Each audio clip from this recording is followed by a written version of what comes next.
Hi friends, எல்லாரும் எப்படி இருக்கீங்க?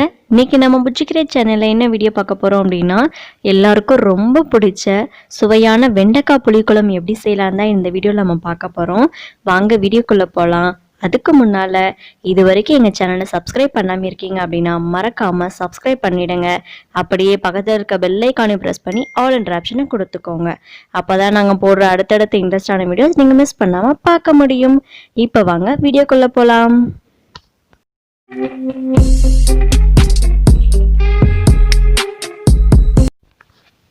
ஒரு கடாயில் ஒரு 3 ஸ்பூன் அளவு ஆயில் சேர்த்துக்கோங்க. ஆயில் நல்லா சூடானதும் ஒரு 3 பெரிய வெங்காயம் சின்ன சின்னதாக கட் பண்ணி அதையும் சேர்த்து நல்லா வதக்கி எடுத்துக்கோங்க.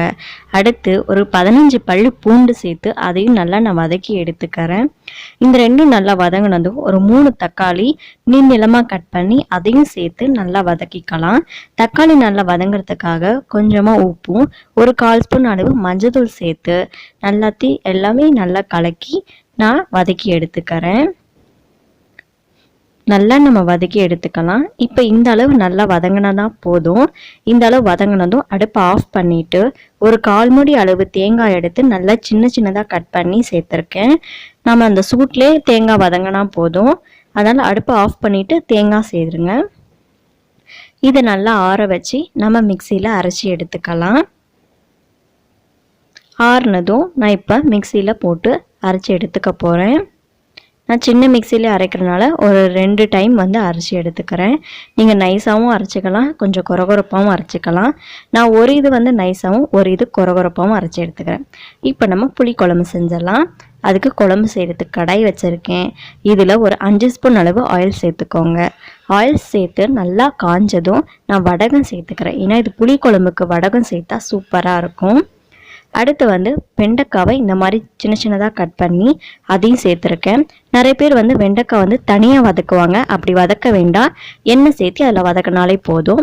அடுத்து நம்ம அரைச்ச மசாலாவை சேர்த்துக்கலாம். சேர்த்து எல்லாமே வெண்டைக்காயோட நல்லா மிக்ஸ் ஆகிற மாதிரி நல்லா மிக்ஸ் பண்ணி விட்டுருங்க. மிக்ஸி ஜாரில் அரைச்ச தண்ணியை சேர்த்துருக்கேன். ஏன் நான் இப்போ இந்த தண்ணி சேர்க்குறேன்னா அடுத்து நம்ம மசாலா சேர்க்க போகிறோம். அது கருகாமல் இருக்கிறதுக்காக நான் ஃபஸ்ட்டே கொஞ்சமாக தண்ணி சேர்த்துக்கிறேன். இப்போ 1 ஸ்பூன் அளவு மிளகாய் தூள், 2 ஸ்பூன் அளவு தனியாத்தூள் சேர்த்துருக்கேன். இவ்வளோ தான் மசாலா. இந்த மசாலா பச்சை வாசனை எல்லாம் போகிற அளவுக்கு நல்லா நம்ம வதக்கி எடுத்துக்கலாம். இந்த சமயத்தில் நீங்கள் கருவேப்பிலை சேர்த்திங்க அப்படின்னா செம்ம வாசனையாக இருக்கும். எண்ணெய் சேர்த்ததும் கருவேப்பிலை சேர்த்திங்கன்னா வாசனை தெரியாது. அதனால் இந்த சமயத்தில் சேர்த்துக்கோங்க. அந்த பச்சை வாசனைலாம் போனதும் புளி கரைச்சி ஊற்றிக்கோங்க. நான் எலுமிச்சை சைஸ் அளவு புளி சேர்த்துருக்கேன். அது நல்லா கரைச்சி நல்லா நான் சேர்த்துருக்கேன். நீங்கள் குழம்புக்கு எந்த அளவு தண்ணி வேணுமோ அந்த அளவு தண்ணி சேர்த்து நல்லா கொதிக்க விடுங்க. நான் இந்த சமயத்தில் உப்பு சரி பார்த்துட்டு உப்பு சேர்த்துருக்கேன். இப்போ நம்ம கொஞ்சம் நேரம் மூடி போட்டு நல்லா காய் வேகிற அளவுக்கு நம்ம விட்டுடலாம். இப்போ பாருங்கள், இந்த மாதிரி மேலே வந்துச்சு அப்படின்னா காய் இன்னும் வேகணும் அர்த்தம்.